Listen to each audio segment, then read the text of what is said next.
This is not just a crime story. This is the story of a man who was not born a monster, but slowly became one. He was born in a quiet town in the Midwest. A place where neighbors knew each other. Where kids played in open streets. Where nothing ever seemed to happen. But inside one small house, something was breaking. His name was Daniel Harper. From the outside, Daniel looked normal. A shy boy, quiet, observant, but inside, he carried something heavy. His father was a violent man. Not violent outside, only inside the house. Every night, Daniel heard shouting, glass breaking, his mother crying. At age 7, he learned something dangerous. Fear gives power. When you make someone afraid, they listen. At school, Daniel was bullied. Small for his age, quiet, different. He didn't fight back. He watched. He studied people. He learned their weaknesses. By 13, something changed. He stopped being scared. He started enjoying control. Small things first. Lying. Stealing from classmates. Blaming others. He loved watching confusion on their faces. At 15, he ran away from home for the first time. That night, he met older boys. They weren't afraid of the law. They laughed at it. For the first time in his life, Daniel felt like he belonged.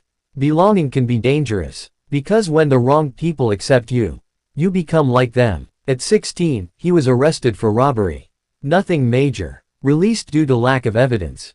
But something changed that night in the holding cell. He wasn't scared. He felt alive. That was the beginning, not of violence, but of transformation. He began living a double life. Daytime, quiet worker at a mechanic shop. Nighttime, running with criminals. Money started coming in. Power started growing. But power demands escalation. And escalation always demands a price. By 19, Daniel crossed a line. A line you cannot uncross. The first life lost. It wasn't planned to go that far. But anger mixed with control became something irreversible. After that night, he didn't sleep. Not because of guilt, but because of excitement. That frightened him more than anything. Because he realized something terrifying. He didn't feel remorse. And once a human stops feeling remorse, the descent becomes fast. The town started whispering. Police started investigating. Daniel stayed calm. Too calm. He watched news reports about his own crime. He listened to detectives speak. He smiled. That smile would later be described in court as emotionless, detached, hollow. But this was only the beginning. The real darkness was still ahead. After the first death, Daniel expected fear. He expected panic. But what he felt instead was control. For the first time in his life, he wasn't the scared child hiding in a corner. He was the one creating fear. And that feeling became addictive. Days passed. Police questioned neighbors. Investigators knocked on doors. The town felt different. But Daniel, he went to work every morning. Calm, silent, invisible. That invisibility became his weapon. He started studying crime reports. Watching interrogation videos online. Learning how suspects get caught. He wasn't acting on impulse anymore. He was evolving. Months later, another incident shook the town. Different location. Different victim. But investigators noticed something subtle. A pattern. Not in the method, but in the psychology. The offender wanted power, control, dominance. Daniel followed the news closely. He adjusted his routines, changed his habits, became more disciplined. At night, he would sit alone in his apartment. Lights off, phone in hand. He replayed news coverage over and over. Listening to reporters say, police are still searching for answers. That sentence gave him satisfaction. But control outside didn't fix the chaos inside. He couldn't maintain relationships. He dated briefly, but partners described him as cold, distant, emotionally unreachable. One girlfriend once told him, "It feels like you're watching me, not loving me." She left 2 weeks later. Daniel didn't chase her. He didn't feel heartbreak. He felt irritation. By 22, he had fully separated himself from society emotionally. He had money. He had stability. But he had no empathy. Then something unexpected happened. A near arrest. One evening, police pulled him over. Routine traffic stop. But Daniel's pulse increased. For the first time in years, he felt fear again. The officer asked simple questions. License. Registration. Daniel answered calmly. Too calmly. The officer studied his face for a moment. then let him go. That 5-minute stop changed everything. Daniel realized something. He wasn't untouchable. He needed to be smarter. More careful. More strategic. He stopped acting for months. No incidents. No patterns. Investigators slowly reduced pressure. The town relaxed. And that's when Daniel struck again. This time, the crime wasn't about anger. It wasn't about survival. It was about proving something. Proving he could outthink the system. Police formed a task force. Behavioral analysts were brought in. They described the suspect as highly organized, emotionally detached, craving control more than violence. Daniel listened to that description on television. And for the first time, he felt seen, not exposed, understood. That was dangerous. Because when a criminal feels understood, he escalates. But escalation brings mistakes. And mistakes bring consequences. One night, security cameras captured a shadowed figure near a crime scene. Blurry, unclear, but similar build to Daniel. Investigators began narrowing their suspect list. Daniel's name quietly entered a database. He didn't know yet, but the circle was closing. Still, he continued living normally. Working, eating, sleeping. But inside, pressure was building. Paranoia started creeping in. He checked mirrors constantly. Watched cars behind him. Deleted old messages. Burned old clothes. Control was slipping. And when someone like Daniel feels control slipping, they don't retreat. They push harder. The next move he made would change everything. By the time Daniel realized he was being watched, it was already too late. The investigation had shifted. This was no longer random violence in a quiet town. This was now a manhunt. And Daniel Harper was quietly moving toward the center of it. Detectives began reviewing months of surveillance footage. Traffic cameras, ATM recordings, street intersections. Patterns started forming. A dark sedan appeared near multiple locations. Registered to Daniel. Still, circumstantial, but enough to raise suspicion. Meanwhile, Daniel felt it. That strange pressure in the air. He noticed an unmarked car parked across his street twice in 1 week. Coincidence? Maybe. But paranoia doesn't need proof. It only needs doubt. He stopped sleeping properly. 3 hours a night at most. He began pacing his apartment in silence. No TV. No lights. Just listening. Waiting. Inside his mind, something was cracking. The calm, calculated version of Daniel was being replaced by something unstable. Police requested his phone records. Nothing dramatic, but enough location overlap to increase suspicion. They brought him in for questioning. Voluntary. Friendly. Just routine. Daniel walked into the station wearing a neutral expression. Clean clothes. Relaxed posture. He had practiced this moment in his head many times. Detective Ramirez sat across from him. Calm. Experienced. Observant. They asked simple questions first. Work schedule. Whereabouts on certain nights. Friends. Relationships. Daniel answered smoothly. No stuttering. No hesitation. But then came the pause. Detective Ramirez leaned back and said quietly. You're a very controlled person, Daniel.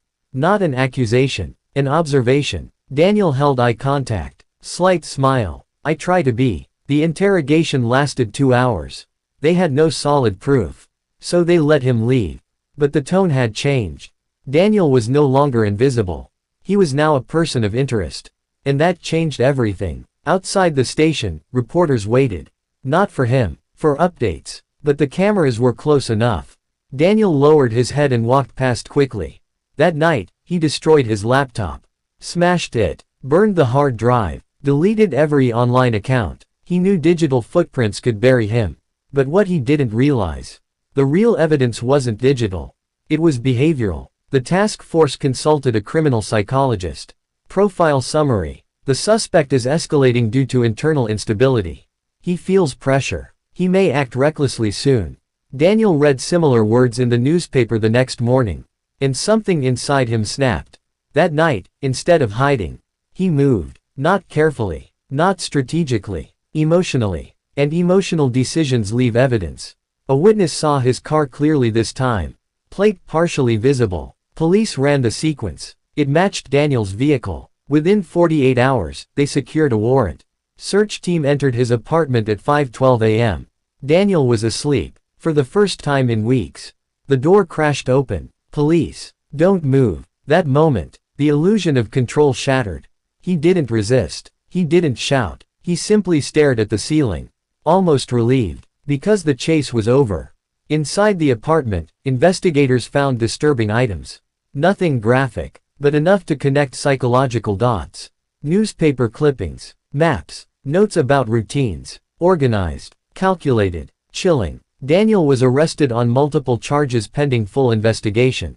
As he sat in the back of the police car, neighbors watched. The same neighbors who once waved at him, now whispering, filming, judging. The news exploded within hours.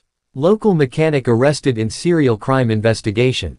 His face was everywhere, cold, expressionless. But inside the interrogation room later that day, something changed. For the first time, Daniel looked tired, not scared, not angry, just exhausted. Detective Ramirez entered the room again, placed a file on the table. Thick, heavy. Daniel, we know more than you think. Silence. Minutes passed. Then Daniel spoke softly. If you knew everything, I wouldn't be sitting here. That was the moment detectives realized something critical. He wasn't confessing, but he wasn't denying either. The trial was coming. The media storm was building. And Daniel Harper was about to face the consequences of a life built on control. But the prison walls would be a different kind of battlefield. The sound of the cell door closing was louder than anything Daniel had ever heard.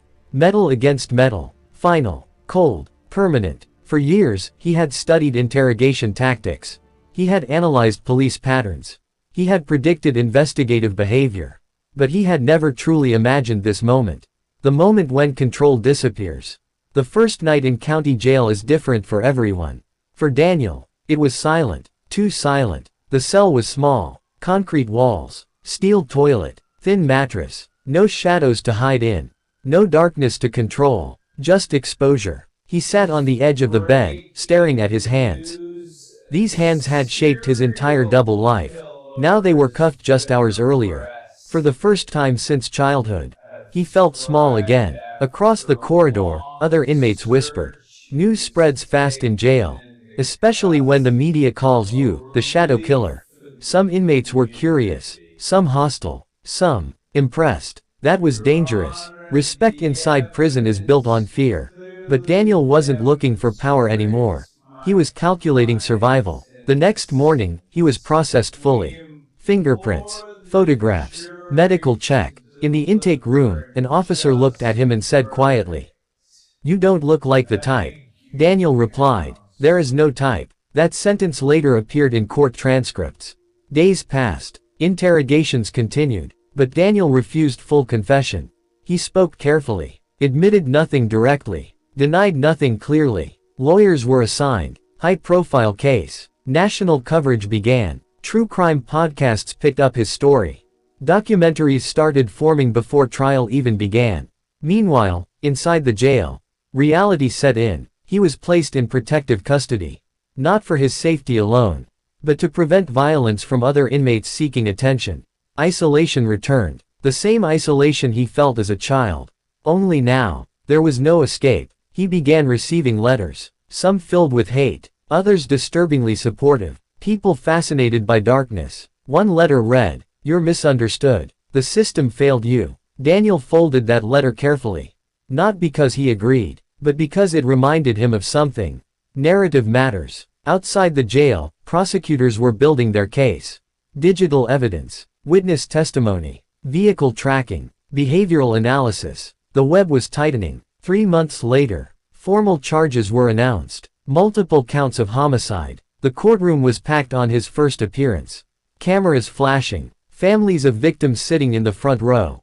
Daniel entered wearing a plain suit. No emotion. But when he briefly looked toward the victims' families, something flickered in his eyes. Not remorse. Recognition. For the first time, he saw consequence in human form. A mother holding a photograph. A father staring with silent rage. That image followed him back to his cell. That night, he couldn't sleep. Not because of guilt, but because the illusion of being unseen was gone. Now he was fully seen. Fully exposed. Fully defined by his actions. Trial preparation began. His defense team attempted to explore psychological instability. Childhood trauma. Abusive father. Emotional neglect. But prosecutors argued something stronger.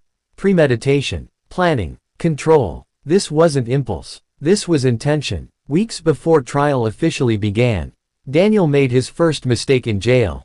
He spoke too openly to another inmate. Shared fragments of thought. Not confession, but enough for that inmate to report it for leverage. In prison, information is currency. That report made its way to investigators. And suddenly, the case became even stronger. Daniel realized something painful. He had always controlled the narrative. Now others were shaping it. The trial date was set. Outside, the public debate intensified. Monster. Product of abuse. Cold strategist. Broken child. Inside his cell, Daniel stared at the ceiling again. Just like the night of his arrest. But this time, there was no relief. Only inevitability. Because the courtroom would not be a place of control. It would be a place of judgment. And judgment was something he could not manipulate forever. The courtroom was overflowing. Reporters lined the back walls. True crime bloggers whispered updates into their phones. Families of the victims sat in silence, holding photographs that spoke louder than words. And at the center of it all, Daniel Harper, wearing a dark suit, hair neatly trimmed, face expressionless. The trial began with the prosecution's opening statement. Ladies and gentlemen of the jury, this is not a story of impulse. This is a story of calculation. A man who studied fear and weaponized it. The words hung in the air. Daniel didn't react. He had rehearsed emotional neutrality for years. But inside, his heartbeat was heavier than usual. Witnesses were called one by one. A mechanic from his workplace described him as quiet, polite, kept to himself. A neighbor said, "I never would have guessed. He waved every morning." Then came the expert witness. A criminal psychologist. She described his behavioral patterns. Organized, emotionally detached, craving control more than chaos.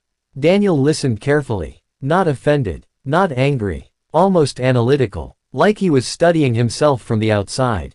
Then came the most powerful moment of the week. A mother took the stand. Her voice trembled as she described the last conversation she had with her child.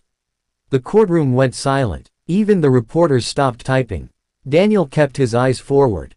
But for a brief second, his jaw tightened. It wasn't visible to most. But Detective Ramirez noticed. Because control under pressure reveals cracks. Evidence followed. Vehicle tracking data. Phone location overlap. Witness accounts placing his car near multiple scenes. The prosecution didn't focus on graphic details. They focused on pattern, consistency, intent. Then it was the defense's turn. They painted a different picture. A childhood filled with fear. An abusive father. Emotional neglect. Long-term psychological damage. They argued, this is not a monster. This is a damaged human being. For the first time in the trial, Daniel looked down. The word, damaged, echoed in his mind. Was he broken, or had he chosen this path? The jury watched every movement, every blink, every breath. After weeks of testimony, the tension was unbearable. Closing arguments arrived. The prosecution delivered one final message. Control is not an excuse. Intelligence is not innocence. And trauma does not erase responsibility. The defense responded. Understanding is not forgiveness. But justice must consider the whole human story. The jury left to deliberate. Daniel was escorted back to holding. That night in his temporary cell, he didn't pace. He didn't think about strategy. For the first time, he imagined losing. Days passed. The jury returned. The courtroom stood. The verdict was read slowly. Guilty. On multiple counts. The word echoed louder than the cell door months earlier. Guilty. Families cried. Some with relief. Some with grief. Daniel stood motionless. But inside, something collapsed. He had lost control completely. Sentencing would follow in weeks. And there was one possibility the media couldn't stop discussing. Capital punishment. The ultimate consequence. Back in his permanent cell that evening, Daniel sat in silence. For years, he controlled fear. Now fear controlled him. Not fear of pain, not fear of prison, but fear of finality. Because for the first time, there was an ending approaching. And no amount of calculation could stop it. The courtroom was silent the day of sentencing. No whispers, no camera flashes, no dramatic speeches, just waiting. Daniel stood between two officers, wrists restrained. For months, his name had filled headlines. Now, everything came down to a single decision. The judge entered. Everyone rose. Daniel did not look at the victims' families this time. He stared straight ahead. The judge spoke calmly, firmly. He reviewed the charges, the jury's verdict, the weight of the crimes. Then came the final words.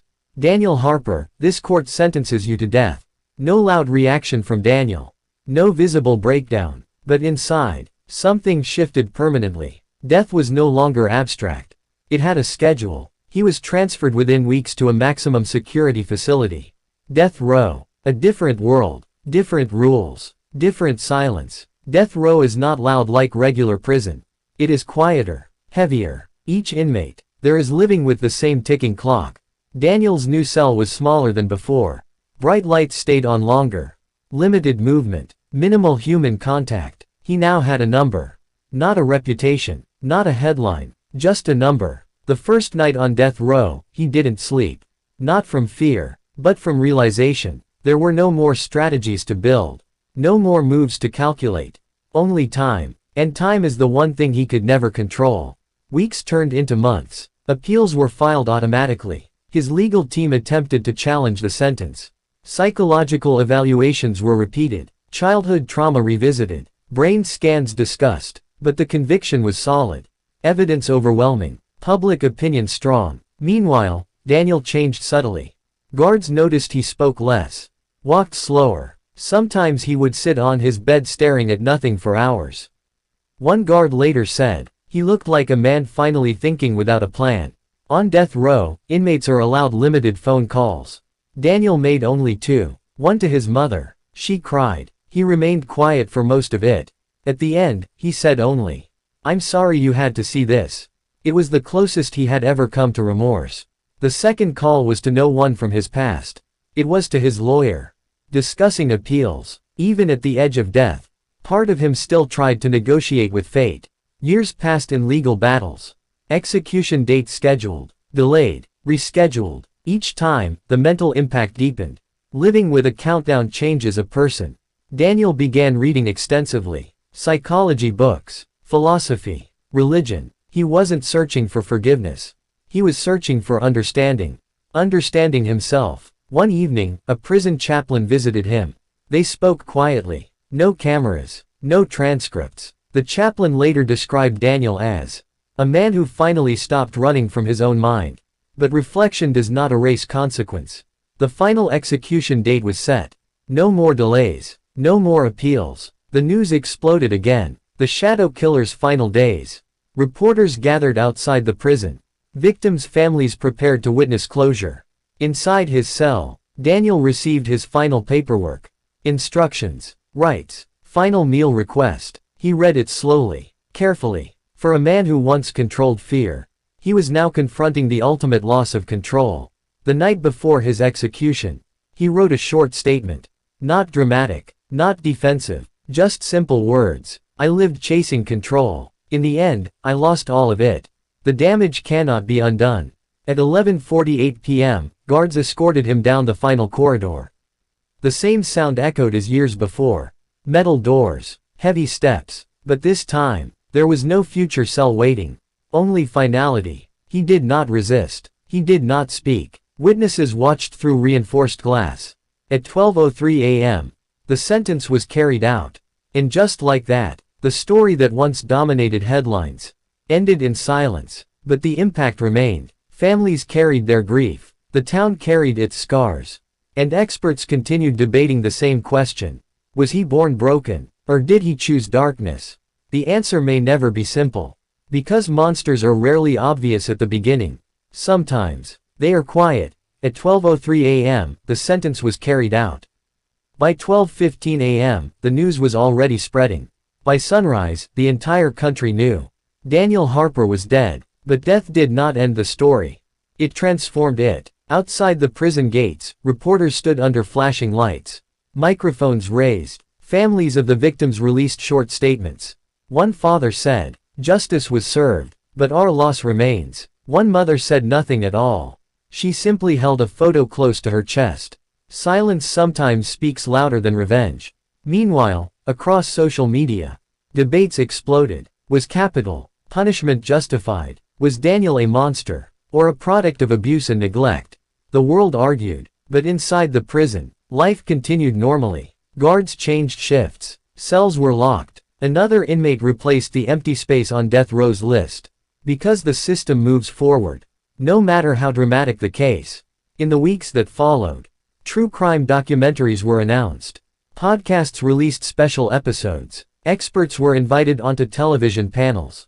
Daniel's face became a case study, not just a headline. A criminal behavior analyst summarized it like this: Daniel's case wasn't about rage. It was about control. Control over others, and eventually losing control over himself. Universities requested trial transcripts. Psychology departments dissected his childhood history. Students debated nature versus nurture. One professor made a powerful observation. His greatest weapon was emotional detachment. But in the end, detachment isolated him completely. The victims' families began rebuilding their lives slowly. Grief does not disappear with execution. Closure is not the same as healing. Some attended counseling. Some moved away from the town. The quiet streets where everything began never felt the same again. Local businesses remembered the media circus, the interviews, the tension. For years afterward, the town would be known by one association: the Shadow Killer case. But what many people didn't know was what happened inside Daniel's mind in his final months. His reading notes were preserved.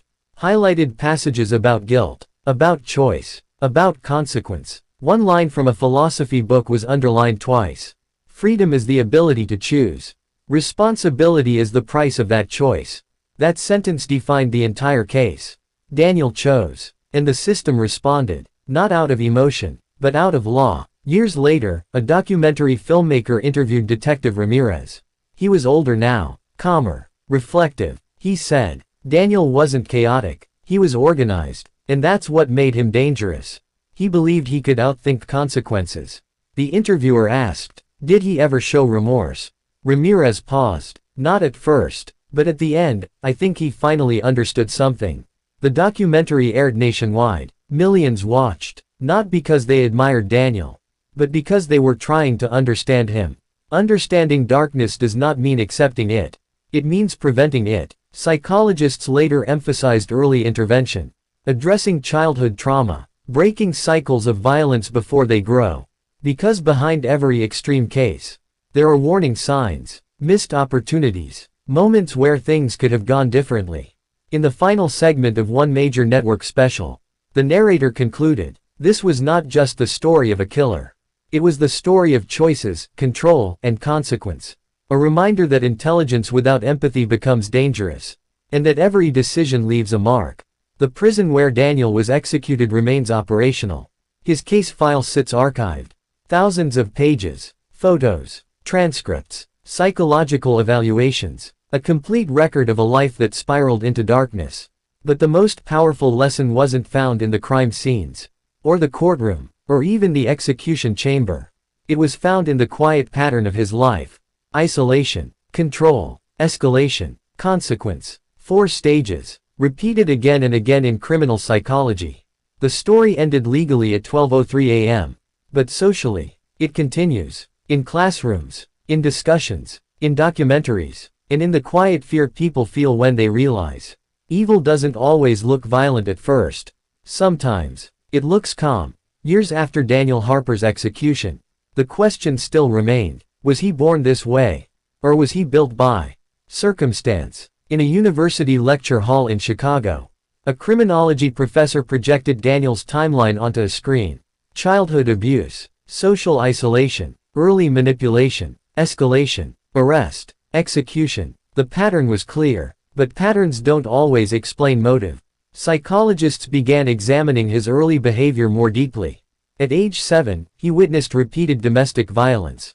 At age 10, he showed signs of emotional withdrawal. At age 13, he began displaying manipulative traits. None of these alone create a killer.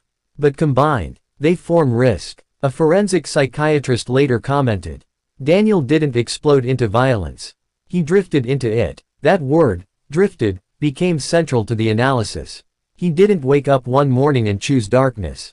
He made small decisions, tiny moral compromises, over and over, until the line between right and wrong blurred. Researchers analyzed his school records. Teachers had noted, highly intelligent but emotionally distant. One guidance counselor once wrote, "Daniel struggles to connect. He prefers control over collaboration." But in a busy school system, warnings like that rarely trigger intervention. Experts often emphasize something important. Early trauma does not guarantee criminal behavior. Millions experience hardship and choose differently. So what made Daniel different? Some argued it was personality structure, a tendency toward detachment, a reduced emotional response to others' pain. Others argued environment amplified those traits. Violence normalized at home, fear used as authority, control rewarded instead of challenged. A behavioral analyst explained it simply. When a child learns that fear equals power, they may grow up chasing power. Daniel's life became a case study in criminal profiling classes. Students debated, if someone had intervened earlier, would the outcome have changed? Could therapy have redirected him? Could mentorship have replaced gang influence? Or was the psychological path already forming too deeply? Even detectives involved in the case had mixed opinions. Detective Ramirez once stated, "I believe everyone has a choice, but not everyone has the same starting point." That sentence echoed across discussions. Choice versus circumstance. Freedom versus damage. The media continued revisiting the case annually. True crime thrives on mystery. And Daniel's calm demeanor made him unsettling. People fear unpredictability, but they fear emotional emptiness even more. Several documentaries highlighted his final months on death row. They emphasized subtle changes, less arrogance, more silence, longer conversations with the chaplain. One prison staff member anonymously said, "He seemed reflective, like he finally stopped performing." Performing. That word suggests something powerful. For years, Daniel performed control, performed calmness, performed normalcy. But when the performance ended, what remained? Perhaps a man who realized too late that control cannot erase consequence. Psychologists often end lectures about his case with a warning. Evil is rarely dramatic in its early stages. It begins quietly. Small acts, small lies, small emotional detachments. Unchecked patterns grow, and when society ignores warning signs, those patterns can harden. Daniel Harper is no longer alive, but his case continues shaping discussions about mental health screening, early intervention programs, violence prevention strategies. In some towns, schools implemented stronger emotional counseling programs. In others, police departments improved behavioral profiling techniques. Because while justice concluded the legal chapter, society wanted prevention. Understanding is not sympathy. It is preparation. The final slide in that Chicago lecture read, "Monsters are not born with labels. They are shaped by decisions and defined by consequences." And that may be the most important lesson of all. Breaking news. Serial case update. Exclusive interview tonight. The media machine never truly stops. After Daniel Harper's execution, his story did not fade quietly. It multiplied. Within a year, 3 major streaming platforms released documentaries inspired by the case. Podcast downloads crossed millions. Clips circulated on social media with dramatic music and bold captions. The narrative shifted from court transcripts to storytelling, and storytelling shapes perception. Experts began discussing something serious: the copycat effect. When high-profile crimes receive intense media coverage, individuals seeking attention or control sometimes imitate patterns. Not because they admire the criminal, but because they crave visibility. A criminologist explained, "Fame is powerful, even negative fame. Some unstable individuals don't fear being hated. They fear being invisible." Daniel had once thrived on invisibility. But media attention turned him into something else. A symbol. And symbols are dangerous. News networks faced criticism. Were they educating the public or sensationalizing tragedy? Headlines often focused on the killer's psychology more than the victim's stories. Families voiced concern. "We don't want his name remembered more than theirs." That statement triggered change. Some outlets shifted approach. Less emphasis on the offender. More focus on prevention, on victims' lives, on community healing. Social scientists observed public reaction closely. Google searches for Serial killer psychology spiked after each documentary release. Online forums debated morality, punishment, and mental health. But alongside curiosity, fear increased too. Residents in similar quiet towns began reporting suspicious activity more frequently. Calls to police departments rose. Paranoia isn't always irrational, but it can spread quickly. A sociologist described it as collective anxiety triggered by narrative repetition. When people repeatedly hear that evil hides behind normal faces, they begin seeing potential threats everywhere. Yet, experts emphasized balance. Awareness prevents harm, but obsession distorts reality. Statistically, cases like Daniel's are rare, but emotionally, they feel common. Because dramatic stories imprint deeply on memory, universities invited media professionals to discuss ethical reporting. How much detail is necessary? When does information become glorification? The line is thin. One network producer admitted anonymously. Fear sells. Calm prevention doesn't. That reality creates tension between journalism and responsibility. Meanwhile, law enforcement agencies reviewed their public communication strategies. Some departments began withholding certain behavioral details to reduce the chance of imitation. Because criminal psychology teaches something important. Attention can reinforce behavior. Even after death, Daniel's name gradually appeared less frequently in headlines. But the lessons remained. Schools introduced seminars about emotional awareness. Communities funded youth mentorship programs. Because prevention is quieter than punishment, but far more powerful. 1 year after the execution, a memorial service honored the victims. No cameras were invited, no press coverage requested, just families and community members lighting candles. That silence contrasted sharply with the loud media storm months earlier. It reminded everyone, behind every headline is human loss.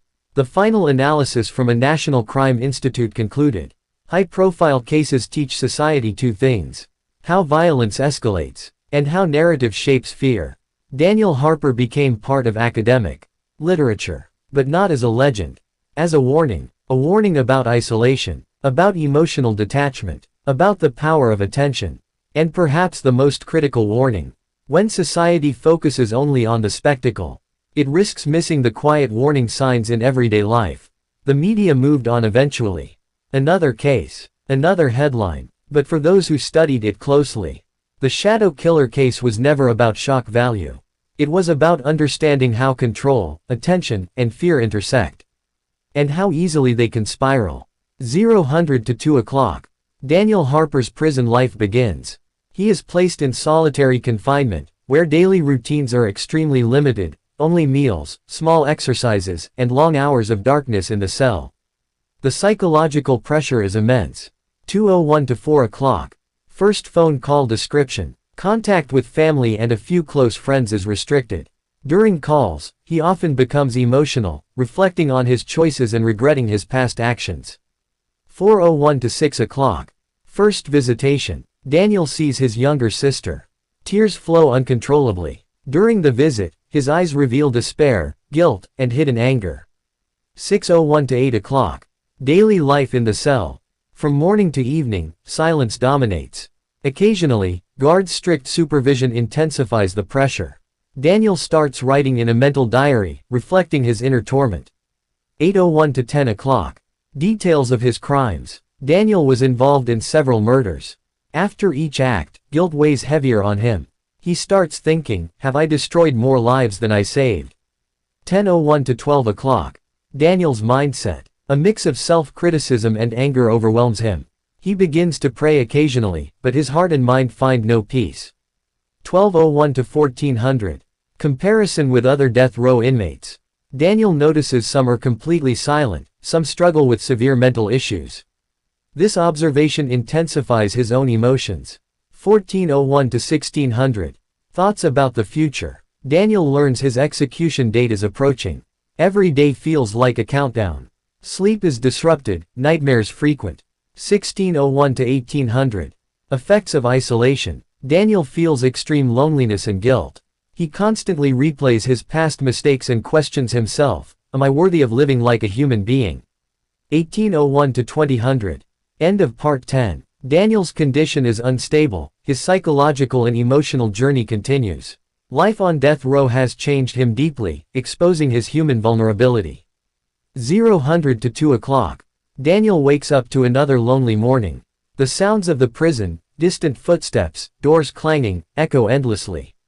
He stares at the ceiling, thinking of the life he lost and the lives he ruined. 2:01 to 4 o'clock. Breakfast is quiet and mechanical. He notices the other inmates, each lost in their own despair. Daniel begins counting the days, hours, minutes, as if every second drags him closer to the inevitable. 4:01 to 6 o'clock. He receives letters from his lawyer. Each letter brings a flicker of hope, but also frustration. Appeals are slow. Justice feels distant, almost cruel. 6:01 to 8 o'clock. Daniel recalls the first murder he committed.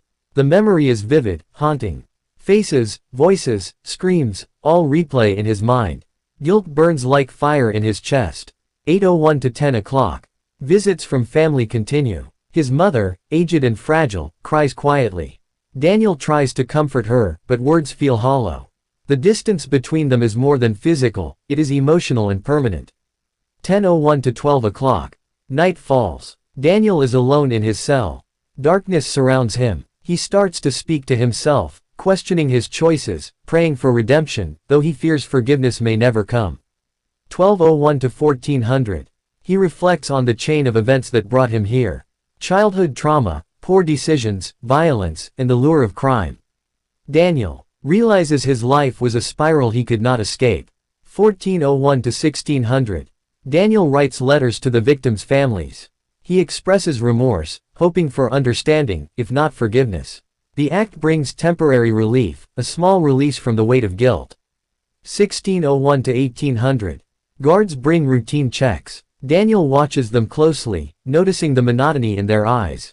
He realizes the prison life affects everyone, not just him. 18:01 to 2000.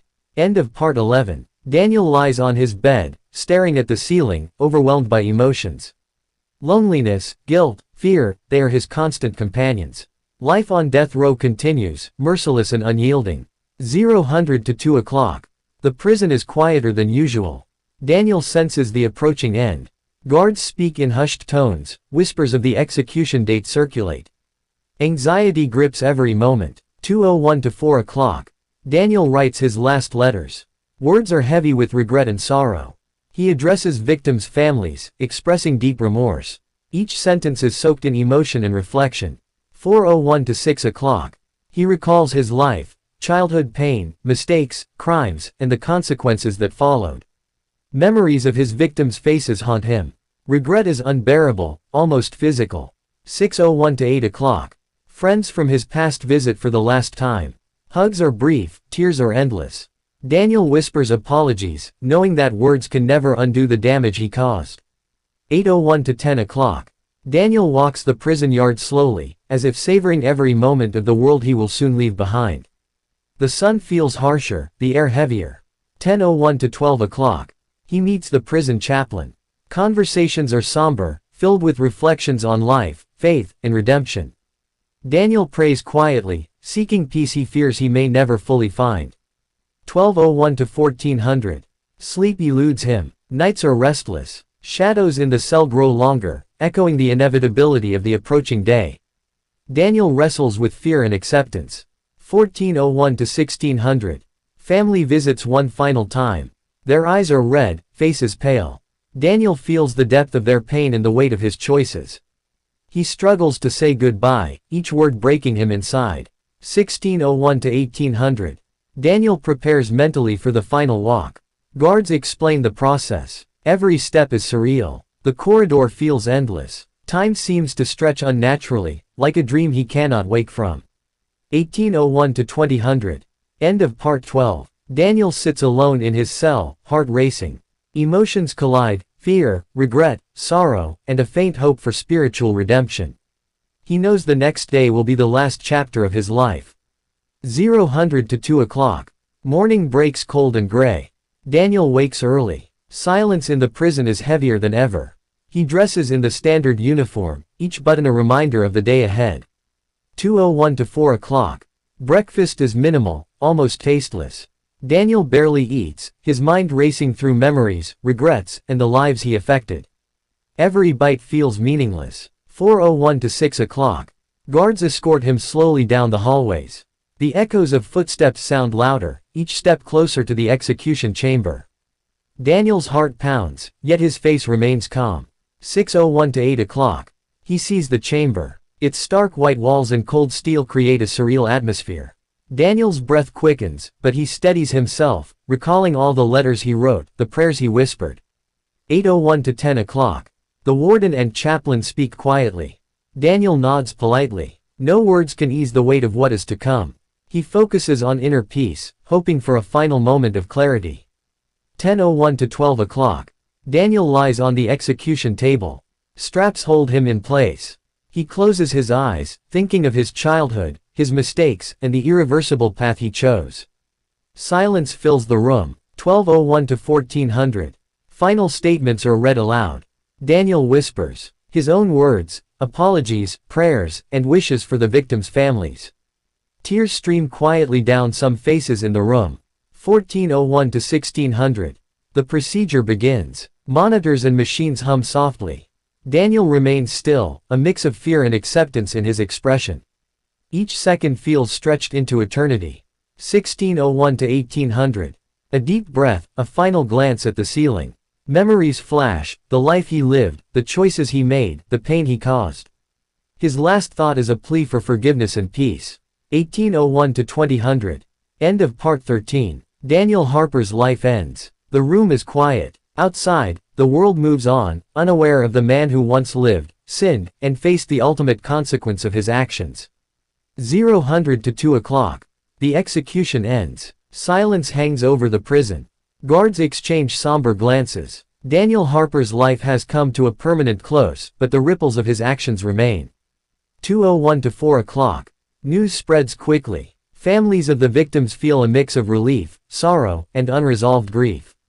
Some find closure, others remain haunted by memories of loss. 4:01 to 6 o'clock. Within law enforcement, officers reflect on the long pursuit. Months of investigation, countless interviews, and sleepless nights finally led to justice.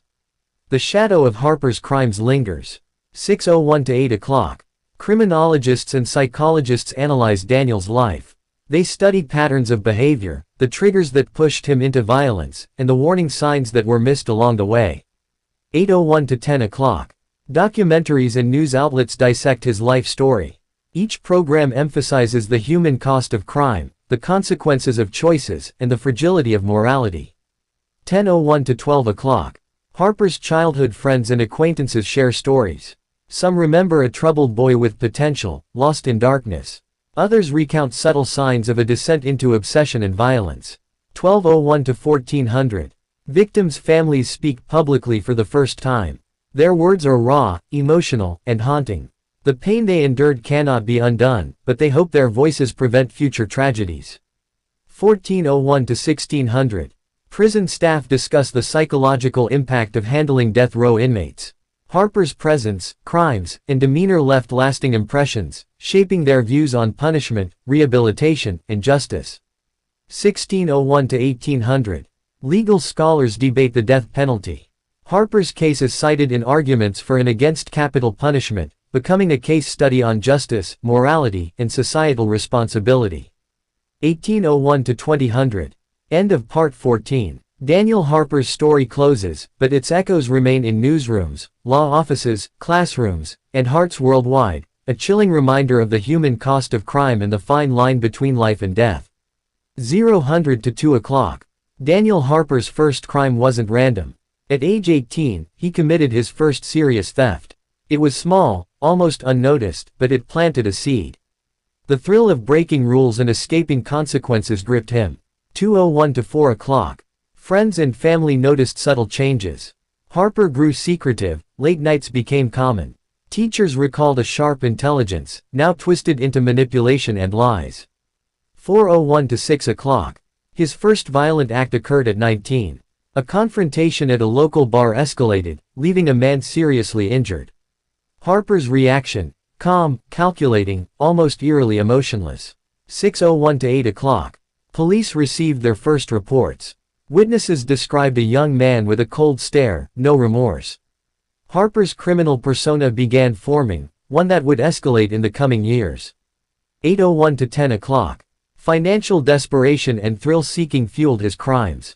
Burglaries, fraud, and minor assaults created a pattern. Each act sharpened his skills, each escape emboldened him further. 10:01 to 12 o'clock. At 21, Harper committed his first murder. A personal dispute exploded violently. The victim was known to him, the act shocked his small community. Fear and confusion spread. 12:01 to 1400. Police began linking crimes. Patterns emerged. Harper targeted specific areas, carefully planned each move, and left minimal evidence. He seemed untouchable, a ghost in the system. 14:01 to 1600. Journalists started investigating. Harper's name quietly circulated in law enforcement circles. His charisma masked brutality, making him both respected and feared among his peers. 16:01 to 1800. Victims' families shared chilling accounts. Each story added layers to Harper's persona: intelligent, manipulative, relentless. He wasn't just a criminal, he was a calculating force of destruction. 18:01 to 2000. End of Part 15. Daniel Harper's early crimes set the stage for a decade of chaos. His trajectory was now clear: a life defined by violence, obsession, and a growing shadow that would engulf all who crossed him. 0:00 to 2 o'clock. By age 23, Daniel Harper's crimes had escalated beyond petty theft and bar fights. His first calculated armed robbery took place in a quiet neighborhood. Every step was planned meticulously, leaving authorities puzzled. 2:01 to 4 o'clock. Witnesses described a man moving like a shadow, calm, confident. Harper's reputation began to spread quietly among criminals and law enforcement alike, a name whispered in fear. 4:01 to 6 o'clock. Harper's personal life was a mirror of chaos. Relationships were brief, often toxic. He used charm to manipulate, then discarded those who got too close. Loneliness became a constant companion. 6:01 to 8 o'clock. At 24, he committed a second murder, this time in cold blood. The victim had crossed him in a minor deal. Harper's signature emerged: no hesitation, calculated precision, minimal trace. 8:01 to 10 o'clock. His phone calls, carefully encrypted, and rare public appearances kept him ahead of the law. He knew the streets, the system, and how to bend both to his will. 10:01 to 12 o'clock. Harper began recruiting accomplices, younger criminals drawn to his charisma and ruthlessness. Together, they executed more daring robberies and violent attacks, spreading terror. 12:01 to 1400. Law enforcement felt pressure. Each arrest was temporary. Harper always seemed one step ahead. Informants whispered of his meticulous planning: every heist, every confrontation, every escape was mapped. 14:01 to 1600. Victims' accounts painted him as cold, almost robotic. But those who studied him closely noted an undercurrent of chaos beneath the control, a man addicted to power, danger, and fear. 16:01 to 1800. At 25, Harper's crimes drew national attention. Major newspapers labeled him a ghost in the system, while communities lived in fear of random attacks. 18:01 to 2000. End of Part 16. Daniel Harper's life had spiraled into a dangerous pattern: escalating crimes, growing infamy, and a relentless march toward inevitable confrontation with the law. 0:00 to 2 o'clock. By the age of 26, Daniel Harper's spree had drawn national attention. Federal agencies joined the hunt, combing through surveillance footage, phone records, and informant tips. 2:01 to 4 o'clock. Harper, aware of the tightening net, moved cautiously. Safe houses were switched frequently, contacts minimized, yet he never slowed down. His audacity grew. 4:01 to 6 o'clock. On a cold January morning, an FBI operation closed in on his last known location. Neighbors reported seeing a man matching his description entering a decrepit warehouse. 6:01 to 8 o'clock. Agents moved silently, surrounding the building. Harper, alert to every sound, realized the trap too late. There was no escape this time. 8:01 to 10 o'clock. A brief standoff ensued. Harper attempted negotiation, trying to buy time, but his reputation for danger only intensified agents' resolve. The tension was palpable. 10:01 to 12 o'clock. Finally, with a coordinated entry, Harper was captured without a single shot fired. His calm demeanor never faltered, even as handcuffs locked around his wrists. 1201 to 1400. Media coverage exploded. Headlines declared, "America's most elusive criminal finally apprehended." Citizens who had feared him for years watched as the man behind the terror was taken into custody. 1401 to 1600. Prison intake revealed the stark reality of his life: minimal possessions, hardened eyes, and a mind still calculating, planning, and observing. Harper's life of chaos had been paused, not ended. 1601 to 1800. Inside prison walls, Harper's notoriety followed him. Fellow inmates feared him, and authorities watched him closely. Despite confinement, his influence in the criminal world persisted, whispered from cell to cell. 1801 to 2000. End of Part 17. Harper's capture was a climax of his criminal saga, yet it marked the beginning of another chapter, one of legal battles, psychological study, and the unending fascination of the public with the life of a calculated killer. 0 to 2 o'clock. The courtroom was packed. Journalists, victims' families, and curious citizens filled every seat. Daniel Harper entered with a composed expression, handcuffed but unbroken. 2:01 to 4 o'clock. Prosecutors presented a meticulous timeline of his crimes: robberies, assaults, murders. Each piece of evidence, from phone calls to eyewitness accounts, painted a chilling portrait of a man who had evaded justice for years. 4:01 to 6 o'clock. Harper's defense attempted to humanize him, arguing troubled upbringing, neglect, and early exposure to violence. But the prosecution's evidence was overwhelming, leaving little room for sympathy. 6:01 to 8 o'clock. Victims' families shared their stories. Tearful accounts of loss and trauma echoed through the courtroom, their voices shaking yet firm, demanding justice for the lives forever altered by Harper's actions. 8:01 to 10 o'clock. Expert witnesses described Harper's psychology. He was calculated, fearless, and manipulative. His ability to evade law enforcement, they explained, stemmed from intelligence paired with a complete disregard for human life. 10:01 to 12 o'clock. Harper sat silently, occasionally scribbling notes or whispering to his lawyer. Outside, media coverage portrayed him as both villain and enigma, a figure whose life had become a cautionary tale nationwide. 12:01 to 1400. Each day of the trial revealed more layers of his life: secret communications, hidden alliances, and the network that had facilitated his crimes. Public fascination grew, with debates across social media and news outlets. 1401 to 1600. The jury listened intently, absorbing the harrowing details. The prosecution's closing arguments were relentless, emphasizing accountability, justice, and the protection of society from future harm. 1601 to 1800. Harper's defense made their final plea, highlighting remorse and the possibility of rehabilitation. But the weight of evidence and the gravity of his actions overshadowed their words. 1801 to 2000. As the trial concluded, the tension was unbearable. Everyone awaited the jury's verdict, the moment that would decide whether Daniel Harper's life of terror would end with punishment or continue its legacy of fear. The courtroom was silent, almost suffocating in its tension. All eyes were on Daniel Harper, the man whose life had become a living nightmare, and whose crimes had shocked the entire nation. The jury filed back into the room, their expressions unreadable, as the judge prepared to announce the verdict. Daniel's hands trembled slightly as he gripped the edge of the table. He had spent countless nights in his cell replaying these moments in his mind, trying to imagine an outcome other than what seemed inevitable. "Members of the jury," the judge began, his voice steady, "have you reached a verdict?" The foreman stood, a thick envelope in his hands, and spoke clearly, "We have, Your Honor. We find the defendant, Daniel Harper, guilty on all counts." A murmur ran through the courtroom. Some gasped. Some bowed their heads. Daniel's face remained blank at first, a mask of disbelief, then slowly, a flicker of fear and realization spread across his features.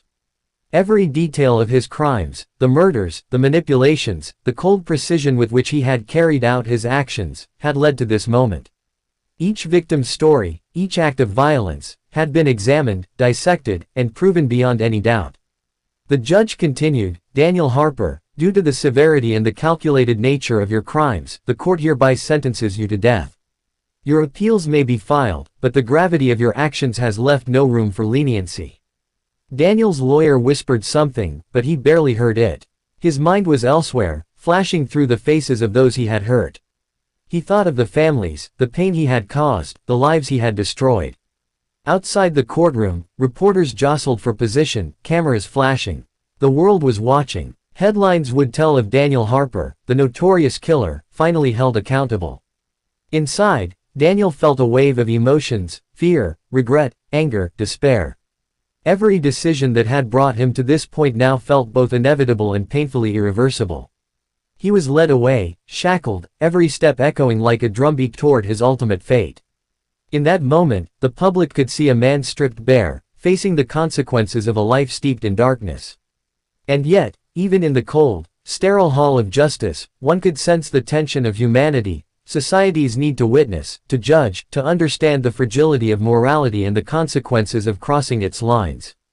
The sentence would be carried out, the appeals process would run its course, but for Daniel Harper, there was no turning back. His life, marked by violence, manipulation, and despair, had reached its final chapter in the eyes of the law. The prison gates closed behind Daniel Harper with a resonating clang, marking the beginning of a new kind of sentence. Not of law, but of solitude. Each cell, each corridor, each guard passing by reminded him that his freedom was gone forever. He spent his days reflecting on the choices that had brought him here. How did a young man, bright and ambitious once, end up in a nightmare of his own making? Conversations were scarce, trust was rarer. The other inmates observed him, wary of the man whose name had become synonymous with terror. He learned to navigate the dangerous social labyrinth of prison life, understanding the code, the silence, the careful steps to survive. He kept a journal, a quiet rebellion against complete erasure.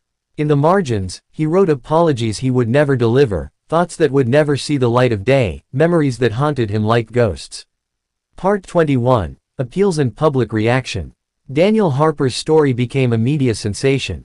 Newspapers ran daily updates, social media buzzed with debates, and documentaries dissected each crime with a meticulous eye. His lawyers worked tirelessly, filing appeal after appeal. Each motion analyzed, each argument crafted to delay the inevitable. Yet, public sentiment remained firm. The collective outrage of society demanded justice. Families of victims spoke, their voices a blend of sorrow, anger, and determination. Daniel became a symbol, a case study in the darkest corners of human behavior, a reflection of what could happen when morality is abandoned. Part 22. Final days in prison. The days grew longer, the nights colder. Daniel Harper moved through the routines of prison life mechanically, knowing that the end approached. Visits were few. He spent hours in thought, sometimes staring at the walls, imagining an alternate life that could have been. His conversations with the prison chaplain were introspective, a mix of fear, regret, and the faint glimmer of understanding. He faced himself more honestly than he ever had in freedom, confronting the monsters he had become. Part 23. The Last Meal and Last Moments. The day of the execution arrived. Daniel was offered a last meal, a small comfort in a world that had become unforgiving. He ate in silence, every bite heavy with the weight of the life he had lived and destroyed. He was escorted to the execution chamber, a process that was clinical yet horrifying in its inevitability. Each step, each movement, each sound became etched in the memory of everyone present. In those final moments, Daniel Harper reflected on his actions, on the pain he caused, on the fleeting nature of life, and on the justice that finally caught up with him. Part 24. Legacy and Reflection. The execution was carried out. The world moved on, yet Daniel Harper's story remained a cautionary tale. Documentaries, analyses, and discussions continued, examining not just the crimes, but the societal, psychological, and human factors that allowed a man to descend into such darkness. His life, a grim chronicle of violence and consequence, served as a reminder of the fragility of morality, the weight of actions, and the power of justice. For some, he was a monster, for others, a study of the human mind pushed beyond limits. In the end, Daniel Harper's story, though tragic and horrifying, became immortal, a story told to ensure that no one forgets the cost of a life lived in crime.